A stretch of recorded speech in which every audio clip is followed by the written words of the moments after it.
falar sobre o agronegócio. A gente gosta quando o Emerson Pérez participa do nosso programa, porque ele conhece a realidade, né, sobre como está a situação das propriedades rurais aqui na cidade de Camaquã, principalmente, mas na nossa região, num aspecto geral. Emerson, seja bem-vindo aqui no programa.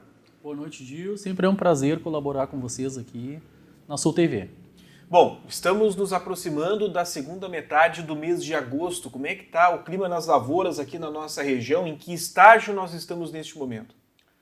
Bom, Gil, na nossa colônia aqui nós temos o tabaco, né, uma força propulsora aí bastante grande para a região, que agora nós temos, já há alguns anos, tem o tabaco de inverno, né, o pessoal planta no inverno, já está bem adiantado, né, e graças a Deus o clima tem cooperado, né, esse ano no inverno sem aquelas chuvas torrenciais que a gente teve nos últimos 2 anos, né. Já na área da várzea, o arroz já se começa os primeiros tratos culturais ali, que é a pré-limpeza, a dessecação das plantas daninhas, né, para final de setembro iniciar a semeadura, né. Também, com o advento do ter sido um inverno bom, a gente conseguiu ampliar bastante as áreas que são restivas de soja, deixando já o terreno pronto para o plantio do arroz, né? Bom, e como é que está o efeito desse tarifaço nos produtores rurais aqui da nossa região? Porque a gente acaba entrando num clima de incerteza, né? Assim que está o nosso país neste momento, com esse tarifaço do presidente americano Donald Trump. E aí você falava sobre a questão do tabaco. Eu acho que os produtores de tabaco estão bastante aflitos neste momento, porque não se sabe qual é a recomendação, diminui a área plantada, se mantém a área que vinha sendo cultivada. Aí a gente fala muito sobre o tabaco, mas tem as outras culturas que acabam sofrendo os mesmos problemas, né? Exato. Por sorte, a produção de tabaco que seria exportada já ocorreu a exportação, né, do que foi produzido e do que se tinha armazenado, né. Porém, fica a preocupação para a próxima remessa da próxima safra, mas sempre há a expectativa do que vai acontecer, né, Gil, quanto ao tabaco.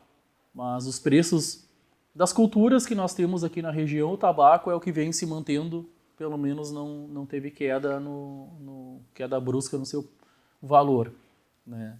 Já para o arroz, enfrenta bastante dificuldades, não propriamente pelo tarifaço agora já nesse momento, mas o arroz já tem uma dificuldade muito grande para exportação, né.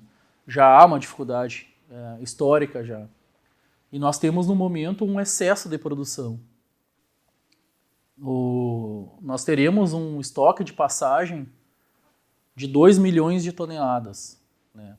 Isso preocupa muito o setor arrozeiro, devido aos preços que hoje estão abaixo do preço de custo da saca, né.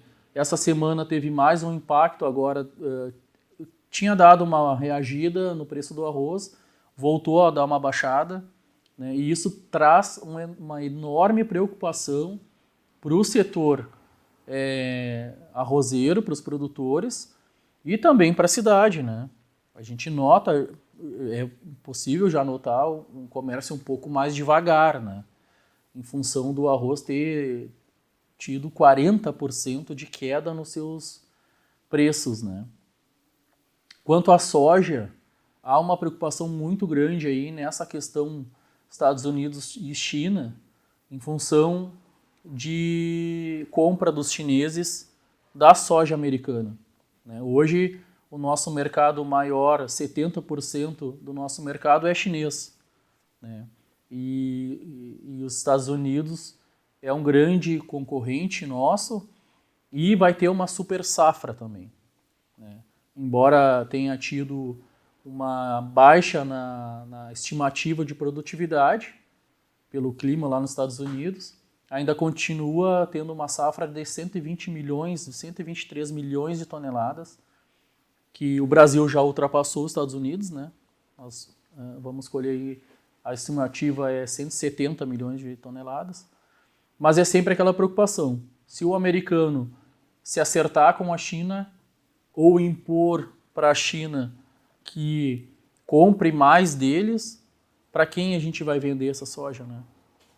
Os preços já estão baixos e pode acabar ainda baixando mais ainda. Bom, isso é um fator preocupante para o produtor gaúcho principalmente, né? Porque ainda há uma mobilização por parte de produtores aqui do Rio Grande do Sul no que diz respeito àquela questão da securitização. A gente percebe que as manifestações continuam acontecendo porque até agora nada foi feito em favor dos produtores rurais. Muito se foi anunciado naquele primeiro momento, né, quando nós tivemos aquelas enchentes no Rio Grande do Sul, mas até agora, na prática, os produtores rurais do Rio Grande do Sul ainda estão necessitando de auxílio. E mediante a tudo isso, aqueles que conseguiram cultivar as suas propriedades rurais, não é o caso aqui da nossa região, porque nós não fomos tão afetados, né, por aquelas enchentes como outras regiões do estado. Lá sim, lá o dano é ainda maior no que diz respeito à questão econômica, porque já se fazia falta de dinheiro nessas propriedades rurais para conseguir cultivar as culturas. E aí isso acaba se agravando ainda mais com essa questão da soja que você citou, né? Exato. A soja na várzea, quando ela que o pessoal faz a diversificação com arroz, ela ainda tem um arroz para amparar ela, né? Mas se a gente pegar a zona norte aqui da BR-116 para cima, em Camaquã, nós vemos já 4 anos com baixa produtividade por causa das estiagens e com a perda de uma colheita, de uma safra praticamente, com um excesso de chuva na colheita da safra anterior, né? Então, esse produtor ele já vinha tendo baixa rentabilidade e com o advento de perder muita área por não conseguir colher com a chuva, aquele ano acabou descapitalizando o produtor e muitos ficaram, inclusive, inadimplentes, né? Somando a isso, ainda tivemos mais a estiagem dessa última safra. Áreas que colheram 20 por hectare, 25 por hectare, e não foram poucas aqui no município e arredores, que traz consigo um endividamento muito grande do produtor. Nada veio, nenhuma solução veio, uma solução definitiva, né, que seria a securitização. Não há expectativa, embora tenha sido aprovada na Câmara, não há expectativa porque não haverá dinheiro público para isso. A torcida é grande, a luta é grande, mas a expectativa é baixa, né? Principalmente porque a securitização, se ela fosse feita por Estado, seria mais fácil, mas ela é feita em âmbito nacional. Então, ou seja, se o governo federal fizer a securitização, entra todo o país. E há produtores que também com problema nos outros estados. Então não tem verba nem para o plano safra. Então não terá verba para esse tipo de securitização. O que tem hoje são prorrogações por 3 anos, que prorroga o problema para frente, né? E algumas instituições estão fazendo prorrogações, outras não, né? E o que se vê é um cenário muito preocupante, muitos produtores sem ter saída, né, sem conseguir plantar, a nova safra já está aqui. E somando, Gil, a isso, o sojicultor gaúcho, agora entra o arrozeiro, né? Porque até então o arroz vinha se mantendo e vinha pagando as contas da soja. Porém, o preço caindo 40%, ficando abaixo do custo, esse produtor também ele vai ter muita dificuldade para fazer a sua nova safra, que começa agora o plantio já mês que vem, e com dificuldades para pegar dinheiro no custeio, né? E também junto às empresas, porque o endividamento, como há um endividamento já grande da soja, e o ano passado já teve um princípio de endividamento de arrozeiro, as empresas que cedem crédito estão cada vez mais rígidas, com medo de fazer esses barters, que são a troca do arroz por produto, né? É uma preocupação muito grande, né? Somado a isso a questão do clima aí, né? Que a gente pode falar adiante agora. a nossa preocupação futura do que vai ser do clima, se vai ser uma safra tranquila, né? Bom, nessa questão do clima, você falava agora há pouco sobre a preparação nas propriedades rurais para que nós começamos, então, o plantio em diversas culturas. Como é que está a previsão do clima para os próximos meses, né, para as próximas semanas aqui para a nossa região, tendo em vista que há a possibilidade de retorno de fenômenos climáticos aqui no nosso estado? Pois bem, infelizmente, né, já há o prognóstico de laninha, né? Agora há pouco na previsão tu falou que a chuva do fim de semana não já mudou a previsão, não vai ocorrer mais. Então isso já é o início do laninha. Setembro, outubro, novembro já vai estar presente o laninha, conforme os meteorologistas estão apontando, né? Ele vai ter um início nesses 3 primeiros meses aí e aumentando a intensidade até dezembro, né? Então dezembro ele vai estar bem configurado, tendo o seu início agora nesses próximos 3 meses, que vai ter chuva irregular e abaixo da média. Isso, né, para quem já teve 4 anos de estiagem na soja, né, traz para o produtor uma incerteza gigante, né? O que vai acontecer em janeiro, fevereiro e março são os meses que a gente precisa ter precipitação para o enchimento de grão e desenvolvimento dessas culturas, né? O que se comenta no meio rural é que toda vez que a gente lembra de melhorar a questão hídrica das nossas propriedades rurais é quando a gente está enfrentando a seca, né? Nesses últimos anos, depois de ter passado por aquela grande seca aqui no Rio Grande do Sul, o que você tem visto de diferente de ações governamentais, seja a nível de governo do estado, a governo federal, para tentar amenizar os efeitos de estiagem aqui no Rio Grande do Sul? Bom, a nível estadual nós temos um programa de subvenção do governo gaúcho, que vai subvencionar até 20% do investimento feito em irrigação, né? Irrigação para culturas de sequeiro, né? A gente chama sequeiro aquela cultura que não é o arroz que trabalha, que é utilizada a irrigação por inundação. Para milho, para soja, sorgo e diversas culturas que possam ser irrigadas. Esse programa está em andamento, já foram, ele tem 19 milhões, né, destinados à subvenção. Ele já foi prorrogado 2 vezes e agora ele retornará em setembro, porque ainda não foi utilizado toda a verba. Ou seja, o produtor não está acessando, muitos por falta de capacidade de investimento, outros por questão cultural de dar esse passo à frente e irrigar, né? Mas em termos a nível estadual nós temos a subvenção e uma flexibilidade maior no licenciamento ambiental.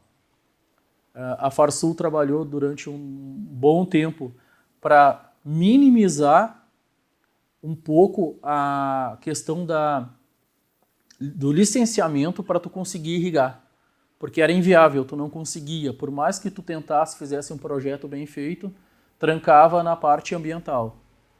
Principalmente a FEPAM não liberava. Agora houve não digo uma facilitação, mas um entendimento maior para que o Estado possa irrigar. Porque ao mesmo tempo que o Estado está sofrendo com as estiagens, o governo sofre com a falta da retenção desse imposto, dessa soja que deixa de ser proibida, e o próprio governo não cede a licença para tu conseguir implementar uma irrigação. É contraditório essa questão, mas houve um passo, foi dado um passo por causa principalmente da pressão até do próprio governo, que precisa ter essa estabilidade produtiva um pouco maior para não ter essa volatilidade toda numa estiagem, né, que já vem ocorrendo há 4 anos no Rio Grande do Sul. Vai ser o 5º agora se a laninha se efetivar. Bom, tendo em vista esses prognósticos de laninha, que significa que nós vamos ter chuva abaixo da média e poderemos ter uma estiagem severa, quem sabe no início do próximo ano. Você dizia que o pessoal está preparando, né, o solo muitas vezes nas propriedades rurais. Não seria este o momento de implementar novas tecnologias? Eu recordo que há um tempo atrás você esteve aqui no programa falando sobre a tecnologia do sulco camalhão, que é uma tecnologia que ela serve tanto para irrigar quanto para drenar uma propriedade rural. Esse tipo de tecnologia, não seria este o momento adequado para se investir, se pensar nessa questão para não enfrentar transtornos maiores logo à frente? Pois bem, a irrigação, seja por sulco camalhão, seja por pivô, seja por carretel, né, ela precisa de uma infraestrutura, né, que tu não consegue fazer depois da cultura implantada. Então, para fazer um projeto de irrigação, para ter uma área irrigada, tu precisa fazer isso antes do plantio. Adaptar, tu precisa melhorar a tua infraestrutura, tu precisa criar, fazer esse estudo e essa construção da tua infraestrutura, né? Depois de plantado, se der a estiagem, tu não tem o que fazer, né?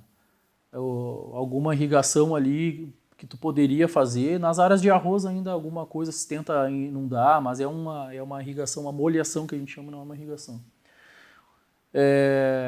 Nós temos aqui em Camaquã e região, nós temos 10 projetos já dentro da subvenção.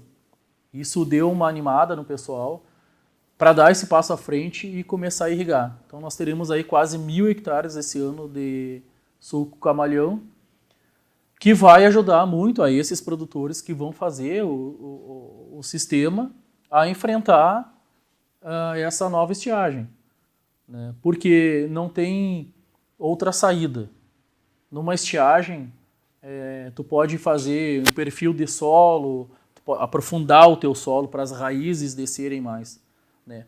Isso vai te ajudar a passar 15, 20 dias aí de estiagem, né? Tua raiz vai aprofundar mais, vai buscar mais água. Mas a partir dos 20, 25 dias, a tua planta já começa a perder potencial produtivo e aí sim, a irrigação vai dar essa continuidade nessa estabilidade e desenvolvimento das culturas. Então, sim, o momento é agora, ainda mais tendo a previsão já do fenômeno Laninha, que tira as chuvas do sul e leva essas chuvas para o norte, centro-norte, né? Nós teremos boas chuvas no Mato Grosso, como foi ano passado, e teremos pouca chuva no sul, né? Isso nos deixa menos competitivo com um estado igual ao Mato Grosso do Sul, o Mato Grosso, que produz por uma Argentina, né? Produz o dobro de nós, produz 50 milhões de toneladas, enquanto nós deveríamos produzir 24, 25 milhões de toneladas e estamos produzindo 18, 19 em função da estiagem. Bom, então são questões em que os produtores rurais da nossa região devem estar atentos com essa previsão então do fenômeno Laninha.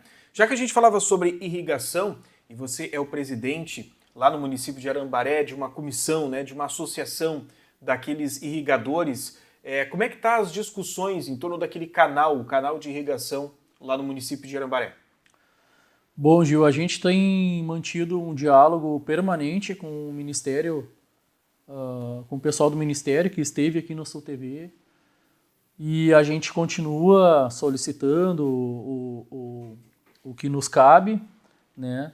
E agora a gente já está em vias de receber um relatório do Ministério, né, para dar continuidade na negociação com o Estado, com o governo do Estado, né? Já tivemos uma sinalização muito positiva da Secretaria de Obras e Infraestrutura, da Secretaria da Agricultura, né, e da Subsecretaria de Irrigação. Isso é o mais importante para nós, termos as portas abertas lá para esse projeto. Então, eles recebendo esse relatório, né, eles vão dar continuidade aí para a gente conseguir, até porque é uma obra que demanda muita verba, né, até para a gente conseguir unir verbas federais com verbas estaduais para conseguir desenvolver essa obra aí que há tanto tempo está parada, né? Estamos todos na expectativa de ver o andamento daquela obra lá para beneficiar toda a nossa região. Eu queria que você falasse um pouco para a gente sobre a AGTEC, né? A gente estava falando sobre a importância das propriedades rurais terem um planejamento, principalmente em momentos como esse que nós estamos prevendo, seca, principalmente no próximo verão. E como é que é o papel da AGTEC nisso, na orientação dessas propriedades rurais? Bom, Gil, a gente vem trabalhando aí, no próximo ano, nós vamos fazer 20 anos no mercado. Iniciamos com gestão de propriedades, né, a qual trabalhamos até hoje com gestão. E por trabalhar com gestão, que a gente enxergou a irrigação. Porque quando a gente faz o DRE da propriedade, tem anos bons, anos ruins, anos muito ruins, né? Poucos anos muito bons, né?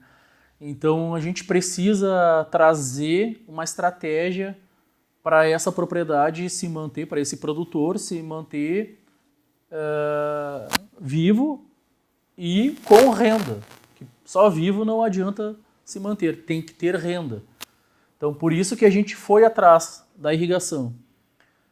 E quando a gente foi pesquisar sobre irrigação, nós tínhamos uma alternativa muito utilizada no Rio Grande do Sul, que são os pivôs.